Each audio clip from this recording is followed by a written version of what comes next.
They came home smiling. Frank Morgan still had his airport neck pillow slung over one shoulder like a badge of comfort. Susan, his wife, carried 3 duty-free shopping bags and wore that heavy European perfume she always saved for special trips. They stood in front of the door of 1842 Sycamore Lane, what they still called our home, and waited for the deadbolt to click. It didn't. Frank jiggled the handle. Did Claire change the lock again? Susan frowned. Don't be ridiculous. Why would she? Then she tried her own key. Nothing. Frank grunted. Well, that's just great. Still standing on the porch with luggage at their feet, they peered through the window beside the front door. No furniture, no curtains, no familiar clutter of books or jackets, or Susan's porcelain angels on the mantel. The house wasn't messy. It was empty. And on the granite kitchen counter, just visible from where they stood, sat a single white sheet of paper. They didn't know it yet, but it read, "Surprise." A burden did this. My name is Claire Morgan. I'm 29 years old. I'm a licensed real estate agent in Columbus, Ohio. I'm someone who pays her bills on time, doesn't raise her voice, and still feels guilty for throwing away birthday cards, even the ones with no message inside. This house wasn't supposed to be a battlefield. It was supposed to be a gift. It had belonged to my grandmother, Eleanor Whitman, a woman who taught me how to prune roses and balance a checkbook in the same afternoon. She left it to me outright when she died. No conditions, no shared ownership, just a clean deed with my name on it. But that day, watching my parents return from their dream vacation on my dime, reaching for a door that would never open for them again, I didn't feel cruel. I felt calm, because I had finally done the one thing they never expected. I stopped asking to be loved. Why would a daughter do that to her own parents? That's what they'll ask. That's what I used to ask myself. But if you stay with me, I'll tell you what they didn't. And by the end, you might not ask that question anymore. I grew up in a beige rental house with creaky floors and a thermostat no one dared touch. My father, Frank Morgan, worked swing shifts at a local packaging plant. Every night he came home with the same tired line, "I could have made something of myself if I hadn't had a kid so young." He never said it to me directly. He didn't have to. My mother, Susan Morgan, kept track of every dollar like it was owed back to her someday. Even now, I remember the way she'd hand me new school shoes receipts still in the box and say, "Just don't grow out of them too fast this time." They never hit me. They never screamed. But everything I was given came with an invisible invoice. By the time I was old enough to understand what shame felt like, I'd already learned how to apologize for needing things. Food, space, attention. I became good at not asking. And then there was Eleanor Whitman, my grandmother. My mother's mother. Every other weekend, she'd pick me up in her old Buick and drive the 45 minutes to her house out in Westerville. She made grilled cheese with actual butter and let me sleep in the guest room with the floral sheets. She never talked about my parents, but she never asked me to explain them either. In her house, I wasn't too much. I wasn't a handful. I was just Claire. And somewhere between her rose garden and the back steps where we'd sit with lemonade, she planted something else in me, the quiet belief that I was worth more than just what I cost. When I turned 18, she helped me apply for scholarships. When I got accepted into a state university for business, Frank said I was pretending to be better than the rest of us. He didn't know I had 3 jobs lined up to make rent. I didn't ask them for a cent. I never expected them to come to graduation. But Eleanor came. She wore her navy blue coat and pearls, and when she hugged me after the ceremony, she whispered, "You built this yourself, Claire. Don't let anyone take it from you." Back then, I thought she meant my diploma. I didn't know she was talking about so much more. I never asked why my parents acted like love was something to be earned. But maybe the better question is, what happens to a daughter who spends her whole life trying to earn it? Eleanor passed away 3 weeks before my 25th birthday. A sudden heart attack in her kitchen next to the kettle she used to make chamomile tea every night. I didn't cry at the funeral, not because I wasn't grieving, but because I knew if I started I wouldn't stop, and I couldn't fall apart in front of Frank and Susan. They stood like statues the whole time, stiff and unreadable, like they were attending an event, not a loss. Then came the reading of the will. The attorney's voice was calm, too calm. To my granddaughter Claire Morgan, who has shown determination, responsibility, and grace. I leave my home at 1842 Sycamore Lane fully and solely. Frank's jaw clenched. Susan blinked like she'd misheard. The house was worth around $850,000 at the time. And it was mine. Outright. No shared family asset. No co-signing. Just me. My parents received a modest sum in cash. Within weeks, they had a new car and a flat-screen TV. The rest of their share vanished into what Susan called necessities. That's when the language started to shift. It wasn't Claire's house anymore. It was the family home. At first, it was little things. When we redo the kitchen, we should host Thanksgiving this year. Then came design sketches taped to the fridge, Pinterest boards sent to my email. Frank talked about knocking down walls. Susan didn't like the paint I had chosen, said it made the living room feel cold. But I was the one paying the bills. Property tax, insurance, repairs. They didn't offer. They didn't ask. I was still in my 20s making 6 figures as a realtor working 12-hour days to keep up. But in their eyes, I was just playing house. A girl with keys to something they still believed should have been theirs. One night, Susan walked into the kitchen, put her hand on the new granite countertops and said, "Your grandmother always wanted this place to feel like home. For all of us." I nodded, but inside, a quiet question started to grow. If they never had to earn it, why did I always feel like I did? It started at Sunday dinner. Chicken over cooked wine, half-flat conversation stilted as usual when my father dropped it into the silence like it was no big deal. "We're finally going to Europe." I looked up from my plate. "You're serious?" Susan smiled without looking at me. 3 months. London, Rome, Paris, all the places we never got to see. Frank added, "We figure it's now or never." I wanted to be happy for them. I really did. Then came the follow-up. "We can use the equity in the house," Frank said, casually slicing into his chicken. I set my fork down.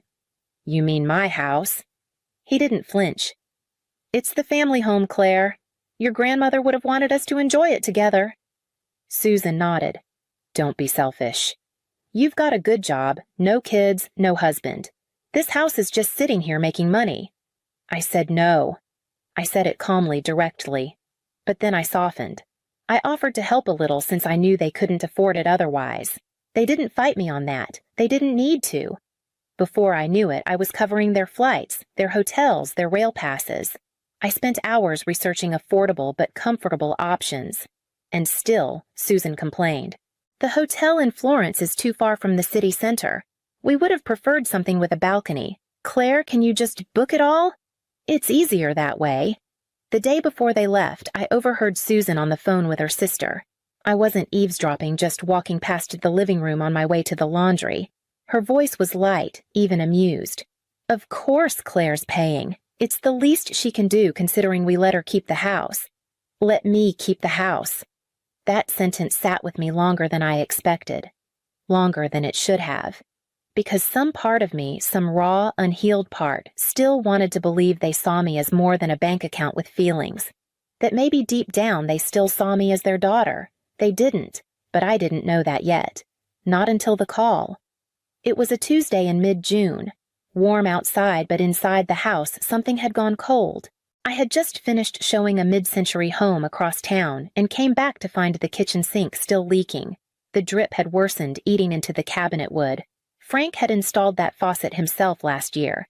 One of the few things he'd bothered to handle. I needed the warranty and I needed it fast, so I called. He answered on the 3rd ring. "Yeah. Hey, quick question. Do you remember where you put the paperwork for the kitchen faucet?" "It's leaking again." He sighed. "In the den. 2nd drawer. Under kitchen. Why can't this wait till we're back? Because water is literally pooling under the sink." A beat passed. "We're about to head to dinner near the Eiffel Tower." "That sounds nice," I said, forcing something like a smile. "Enjoy." Yeah. The line clicked but didn't disconnect. I should have ended it there, but I didn't. I don't know why. Maybe some instinct kept my finger hovering. Some part of me that knew without knowing. Then I heard Susan's voice faint but clear. "Who was that?" Frank answered, already bored. "Claire. Complaining. Again." They laughed. I didn't. Something about the sink, he added, his voice now crisp in the open air. She finds problems with everything. I don't know why your mother ever left her that house. We're her parents. It should have gone to us. We'll deal with it when we're back. That place is our retirement plan, whether she sees it or not. I sat frozen. She's always been a burden, Frank said, and I felt it like the floor dropped out from under me. So easy to guilt her into things, Susan said. Remember how fast she agreed to pay for this trip? I just had to say family a few times. Give it time, Frank added. She'll sign the house over. She wants our approval too badly not to. They laughed again. I started recording. If she resists, Susan said, we start bringing up medical bills, nursing homes. Emotional pressure works better than logic. Worst case, Frank said, we're already living there. Possession is 9/10 of the law. My hand was shaking. When we get back, I want the master bedroom, he said, as if claiming territory. And she's looking at buying a second property? Susan scoffed. She should be helping us, not building her empire.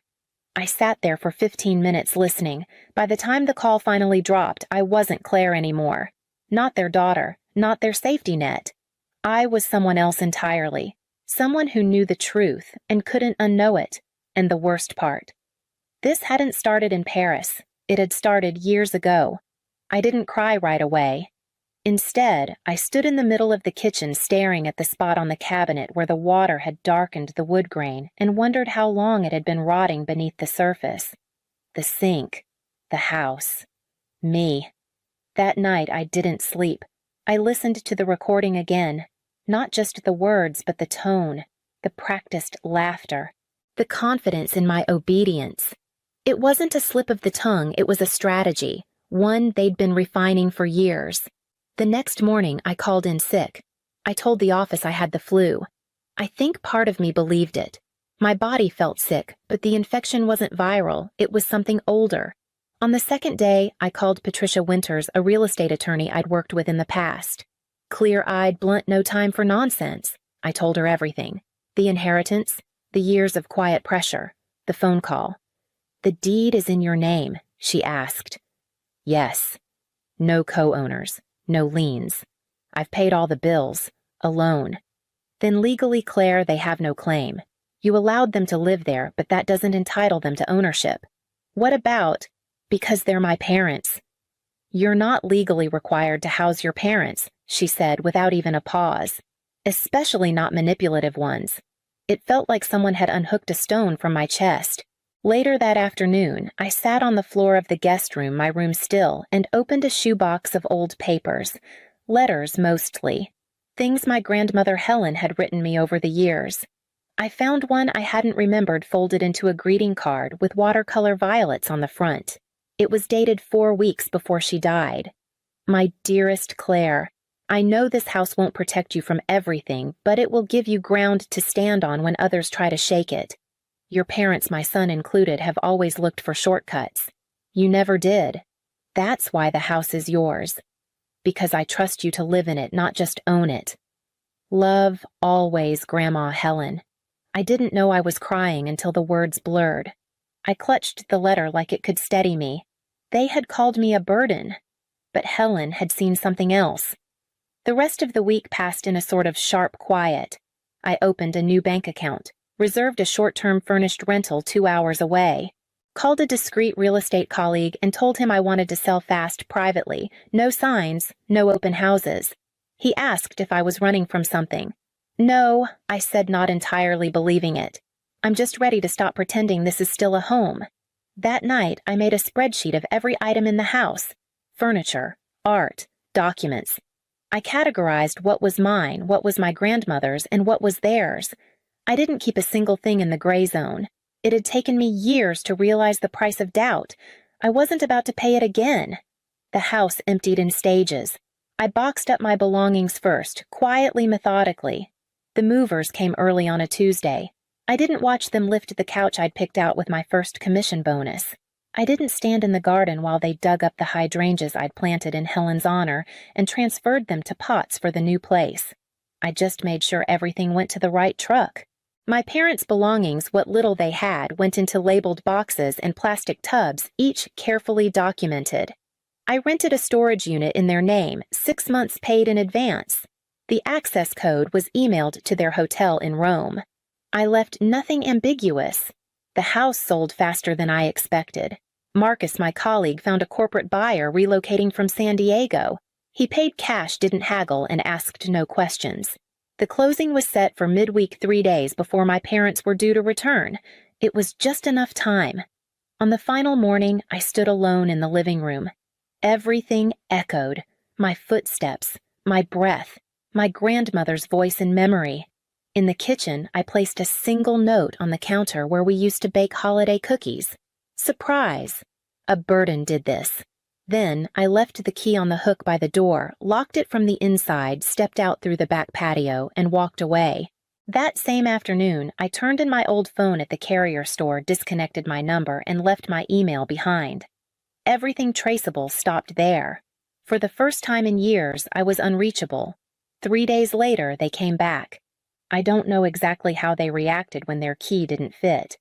But I know what the voicemail said. "Claire, what the hell is going on?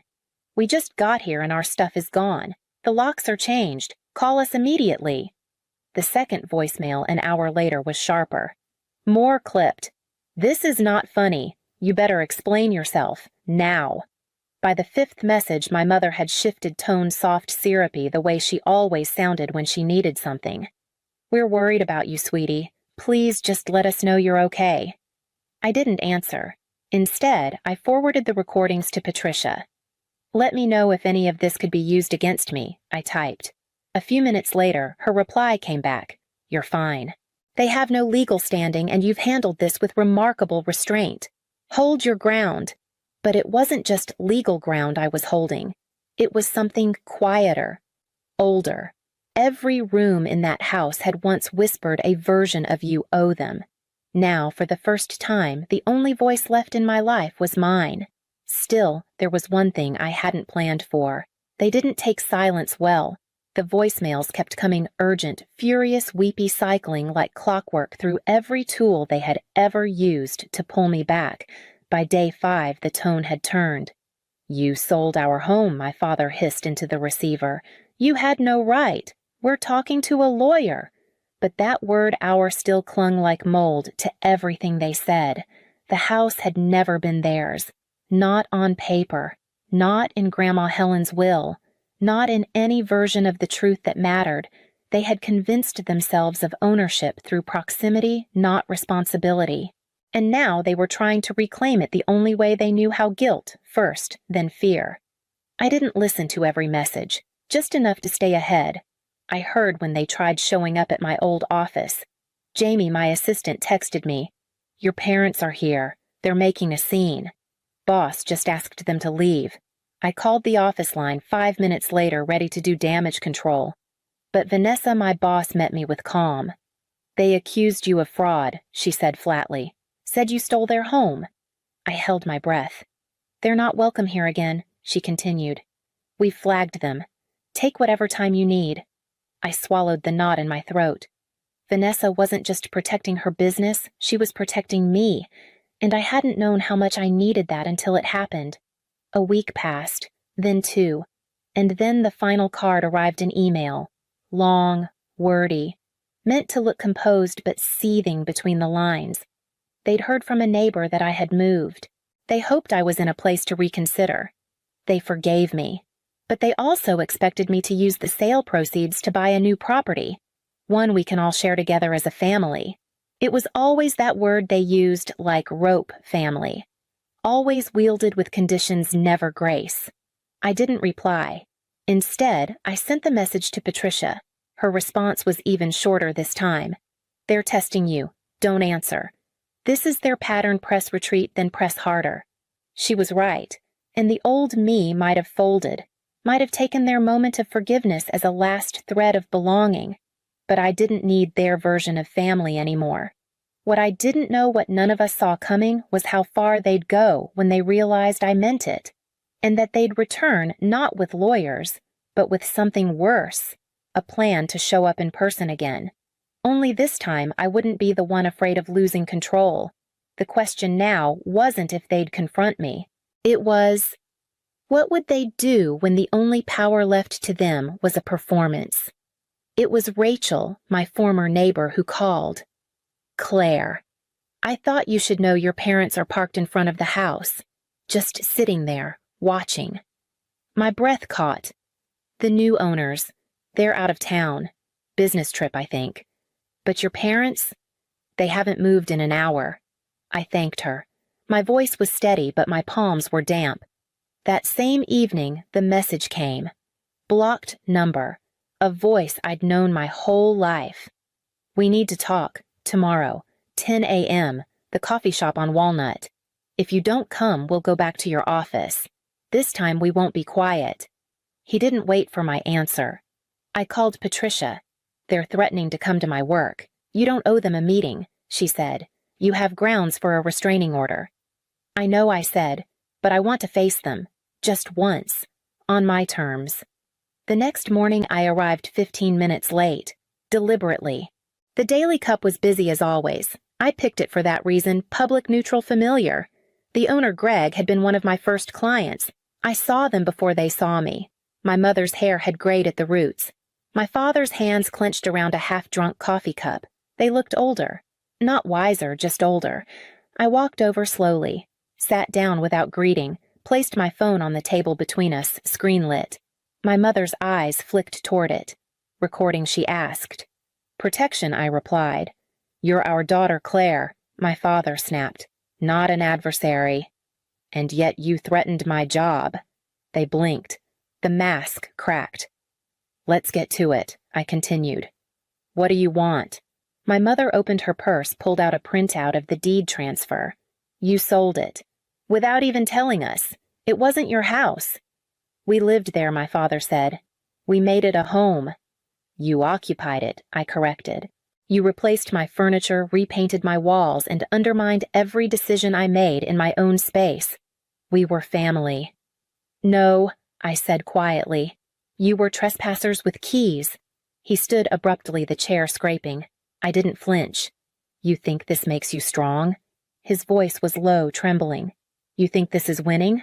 I think this is peace. My mother's eyes shone with tears she hadn't earned. We didn't mean what we said. That phone call you misunderstood. I pressed play. Her own voice echoed from the recording. She's been a burden from the start. I stopped it after 10 seconds. Enough. They were pale now, smaller. You didn't misstep, I said. You revealed yourselves. That's the difference. What now? My mother whispered. What happens to us? You find another daughter, I said, then stood up, walked out. The coffee shop's bell chimed behind me like punctuation. They didn't follow. They wouldn't. And if they did, they'd find that the door no longer opened the way it once had. Not because I changed the locks, but because I changed the person behind them. It's been nearly a year since I sold the house on Sycamore Street.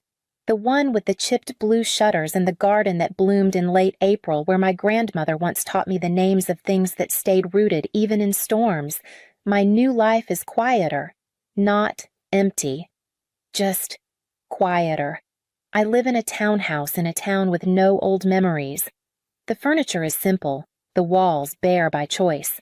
No family photos, no inherited clocks that never kept the right time.